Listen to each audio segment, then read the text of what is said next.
Today we're going to be doing my October reading wrap-up. I'm thinking this is going to be short, but my videos always end up being longer than I think they're going to be. But I didn't read a whole bunch. My cat just watched a bunch of birds go by and got really excited. Okay, so let's start with some stats on my physical TBR. So it's not doing too good. The numbers keep going up, but it's fine. It's fine. So I acquired 14 books in the month of October. 2 of them I had already read beforehand and just got physical copies of, so I acquired 12 that I put onto my TBR. Okay, and then I read 8 books off of my TBR, so that should be a net plus 4. Yeah, I started off the month with 170 unread books on my TBR, and now I have 174. Anyway, let's move into the books. So some of them I'm not going to talk about, I'll just briefly mention, because I have other videos for them. So I finished reading the Chronicles of Narnia. I read 5 of the books in October, and I'm not going to really get into my thoughts because I did a whole video about my thoughts and kind of like asking your guys' thoughts of like why people like the Chronicles of Narnia. Now that I'm about a month away from my reading experience, I'm still fairly neutral about them, and they don't really, like, stick in my memory at all. It more feels like I checked the box of, like, now I understand some of, like, fantasy literature's history and, like, kind of, like, where some, like, middle grade originated, or I shouldn't say originated, but, like, some of the inspiration for some middle grade moving forward and things that probably inspired the authors that I read as a child. In a meta way, that is interesting, but as far as the actual books go, I didn't really enjoy them all that much. I didn't hate them. I disliked some of them. I thought the 7th book was the absolute abomination, and I'll probably never read them again. And then another one I'm not really going to talk about is The Lord of the Rings. In October, I finished The Return of the King. I haven't posted it yet because I haven't edited it yet, but I have like my thoughts in real time. I vlogged my thoughts as I was reading the book, and I will post that sometime in November. It was enjoyable. I liked the books. I thought I was going to move to the Silmarillion next, but I think I'm going to read The Hobbit at some point and then move into the Silmarillion and kind of get into like the deeper dive of the lore, because I did really enjoy that. As I was reading these, what can I say? I enjoyed The Lord of the Rings. That was unexpected. In the trajectory of my reading life, that was an unexpected twist, seeing as about 2 years ago I thought I would never read them. So, now let's get into the actual, like, books I want to talk about. We're just going in order of, like, when I read them.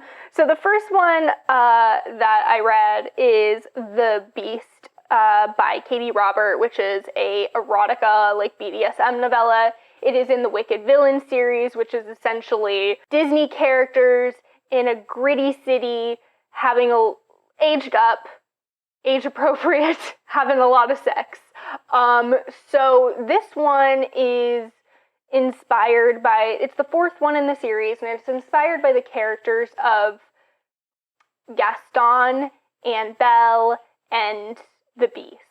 And it's essentially like there is a love triangle, and we talk about love triangles a lot in books, and what we're really talking about is like a love angle. So we have one person in the middle, which in this one is Belle, and then we have Gaston, which he has a different name in this, but I don't remember what it is, and the Beast, and that would be like a triangle.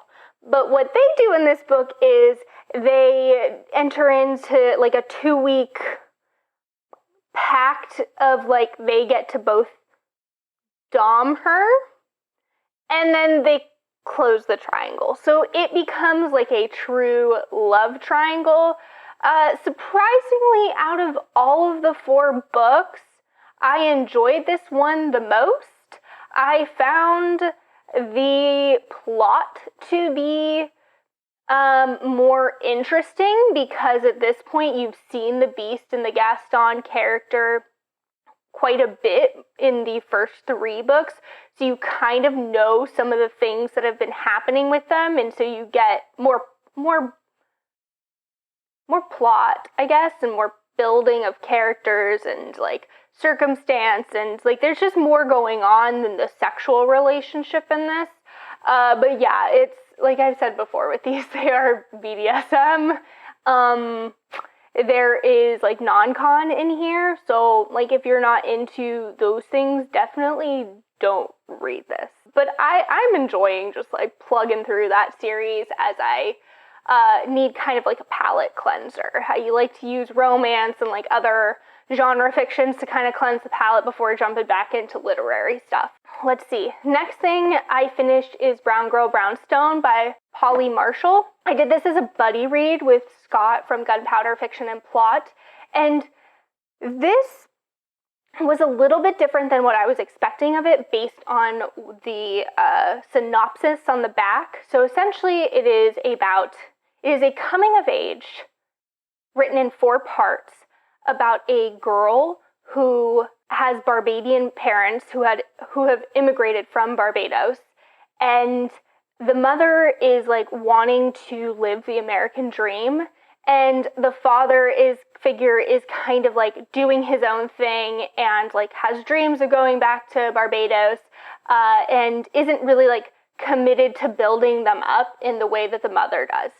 And they live in an old brownstone in Brooklyn, which if you haven't been there, a lot of the old brownstones had like communal, like you had your own rooms but shared communal spaces, which is kind of the thing going on here. So in the first part, it kind of sets you up with like what's going on in the house. You meet all the people who live in the house, and you also meet like important characters to your protagonist, Selena.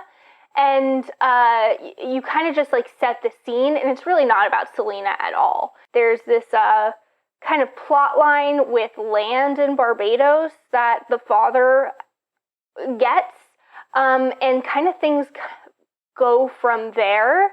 The third part of the book, part 1 and 2 were fairly short. 2 was extremely short. My favorite part and Scott's favorite part from our buddy read was part 3. This part really delves into the relationship between the parents, and there is so much tension in this.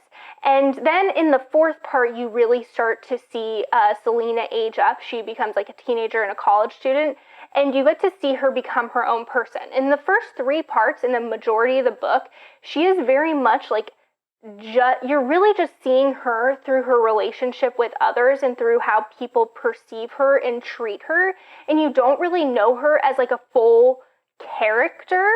And then you watch her come into her own. Another thing about this book is the writing. So the writing is very intense, and I don't want to use raw, or I don't know what the word is I want to use. Maybe visceral. Like when an emotion happens, you feel it like almost physically as you're reading it. There's very like, for when this was written, which I think it's late 50s, there is very intensely like visceral scenes about like the body and like sex. You're not seeing like full sex scenes, but it surprised me that this was written and published in the 50s because of how like just upfront it was with that type of language, and not afraid to be like raw and upfront with the things that actually happen between people. So then there's tension between the parents, there's tension between Selena and different parents, there's different people in her life that really like guide her. Like you basically, you see her through a long period of time. I think the book starts when she's like 7 maybe, and you see her into her like late teens, early 20s, and you see like the moments of impact. That's where Paule Marshall really focuses in, is like on these moments that between Selena and other characters, like these relationship moments that impacted her as a person. Maybe this is just me, and I said this in our buddy read, but I got queer vibes going on. There was like sexual awakening kind of like through noticing the sexual characteristic changes in a friend, but their relationship also felt very like fraught with queerness, which maybe I just see queerness in everything. I don't know. I feel like I see this a lot, and like my gaydar goes off, but who knows? I can just be projecting. There were also parts that explored race in a really nuanced way that wasn't super abrupt, because not only does she come into her sexual being and come into herself as a person, but she also comes into the realization that the world sees her as Black before they see her as a person, and that's explored a lot more in part 4. So overall, I really enjoyed the book. I thought it was a really great read. I had never heard of it. I had just been like perusing a bookstore and I came across it. And so I'm really happy I picked it up, and I would recommend it if people are looking for American classics. I have a complicated relationship with classics because like I understand like the not the importance of reading them, but I understand why people find it important to read them. But at the same time, like a lot of them are just like by white authors and you're really only getting one perspective. And so personally, I've been trying to look for classics by non-white authors and try to like see more marginalized perspectives of the time and still marginalized perspectives. Oh, I forgot to mention too that Brown Girl Brownstone takes place from like the 30s onward. My next one was The Essex Serpent by Sarah Perry. So this was all over BookTube a few years ago, and like I just kept putting it off, and I finally read it this month, and I can say that I really enjoyed it. Essex Serpent, I believe, takes place during the Victorian period,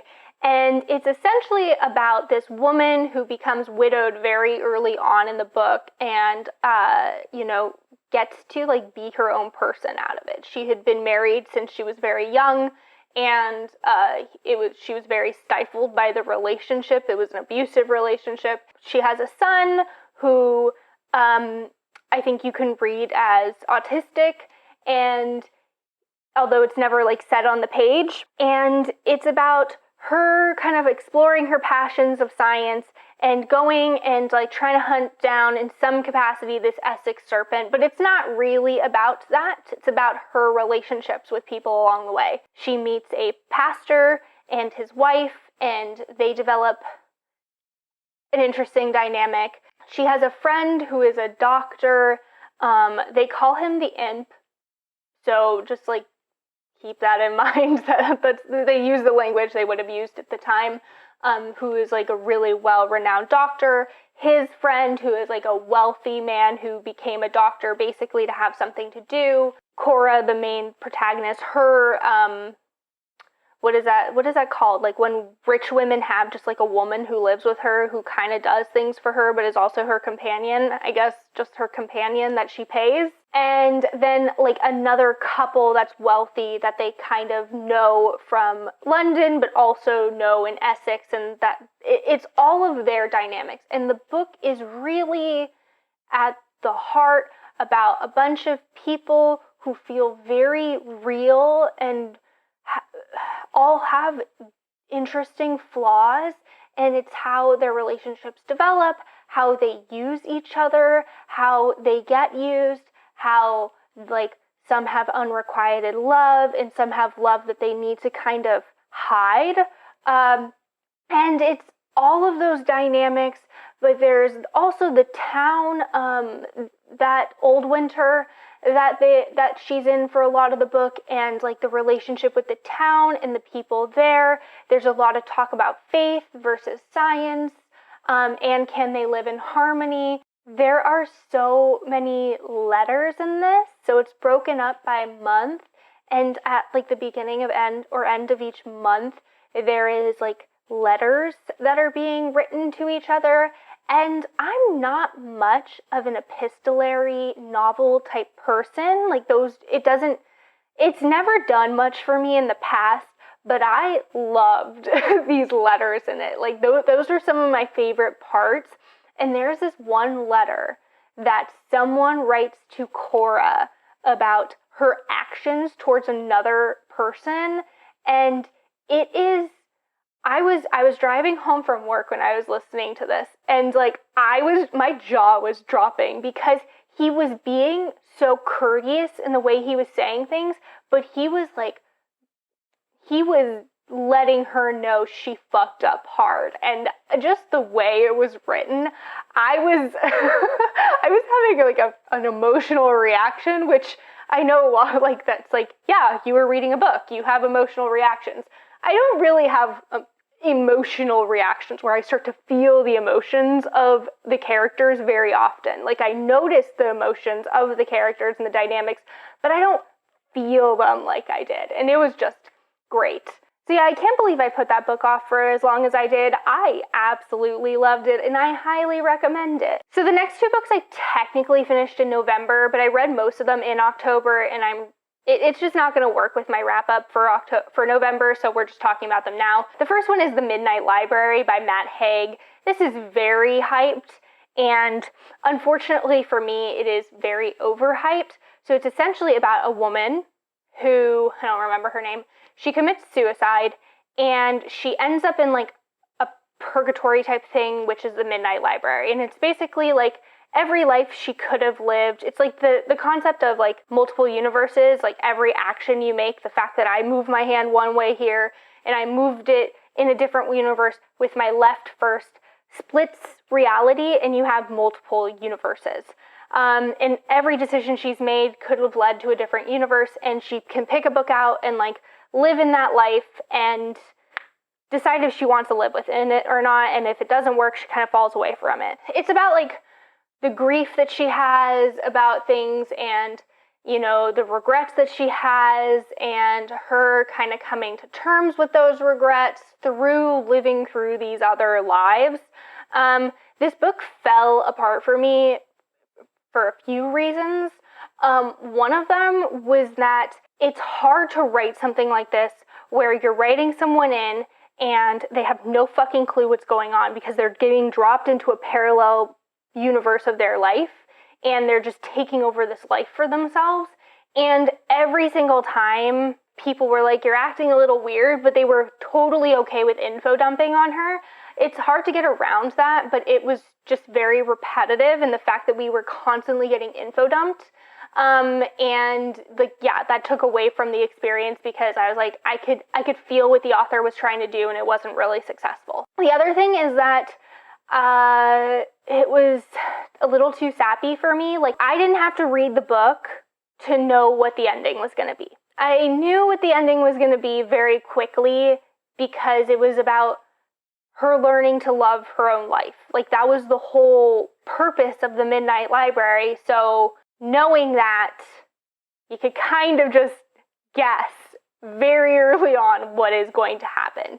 And knowing that and watching your protagonist take so long to learn the lesson that you knew what was going to be, or at least I knew was going to be at the end, took away from the experience. Like, honestly, I would have DNF'd this if I wasn't on a plane listening to it as an audiobook and it was just like an easy thing to do while I was sitting there. Yeah, so overall, yeah, it was overhyped. I had read The Humans last year and enjoyed it enough. Like, it was a little on the sappy side, but it was like the type of book I liked, and it was much more about relationships between people, as opposed to this one was a lot about self-discovery. It's not that I don't appreciate self-discovery in a book, because I definitely do. That's how you get character arcs. But when it's so on the nose, especially when it's not a coming of age, it's just a little, like, I don't know, for me. I just never think this was going to be a book I loved, so yeah. And then moving on to Human Acts by Hong Kong. So this one, okay, this was on my list of like books I want to read by authors, like 11 authors I think I love or something like that. I had loved The Vegetarian. So I had been very nervous to pick up Human Acts, and yeah, it didn't live up to The Vegetarian. It takes place starting in the 80s. In Korea during like the uprising, and it's really brutal. Just trigger warnings for everything. There's a lot of death.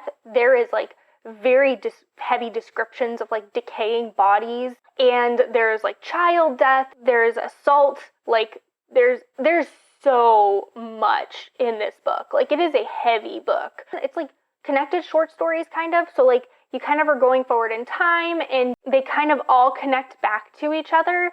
And I think I was getting lost in the connections. There was the use of the second person in some of them and not in another. And I was getting confused if it was the same you that we were talking to, and it was, but that wasn't super clear to me. There was a lot of different decisions in writing style. Like, each section had its own style, which generally speaking is something I like. If you've read Cloud Atlas, it's similar to that, where you're taking a different perspective that you're writing from. Like, Cloud Atlas takes place over a long space of time. This is all taking space, well, this is over a long space of time too, but all around the same events. It gets a lot more of like a reminiscing, and each section is written in a very distinct way, but it was like doing too much in too little space. Like, it didn't, the book was so small, it gave none of her writing styles and her, like, the things she was attempting to do enough room to breathe so that I could like fall into them and then like get into pace, because like by the time I got into them, enough stuff had already happened that like I would have had to have gone back and reread sections to understand. And like, some people might be willing to do that. I am just not one of those people. I am not going to go back and reread. I kind of just want to get the book through the first time. So it's not that I didn't like this book. It just wasn't what I wanted it to be. I probably would have DNF'd this book, quite honestly, if it wasn't Hong Kong.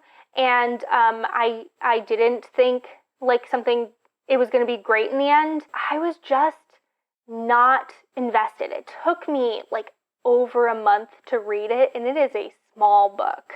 And by the end, I just kind of had to push myself to keep going through.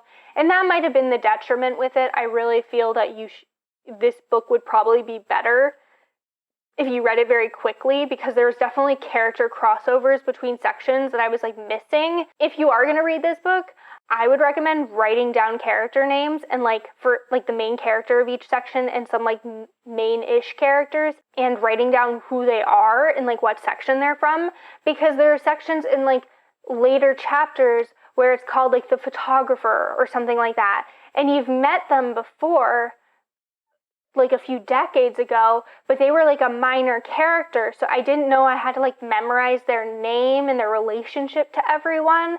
And then by the time I figured that out, I was already like losing interest in each section. So I don't know, I'm probably not explaining this book really well, but it's just a book that you have to put like a lot more energy into than I think I was giving it. And it is much more like an exploration of like an event and like the dynamics of the event, and how that like it is really around one person, but it's like far-reaching impacts of this event on people's lives through the means of this one young boy. And The Vegetarian, on the other hand, I think worked for me better because it's all about this one woman, and it is like the sole focus. And so you're exploring all these different themes and ideas through this one person and like their focus on her, whereas like the focus of this was so big that I was like not catching everything and like not following like the trajectory that I think was being laid out. Those are all the books I'm going to talk about. Let me know if you've read any of these, and if so, what your thoughts are. And that is all I got. So until next time, happy reading.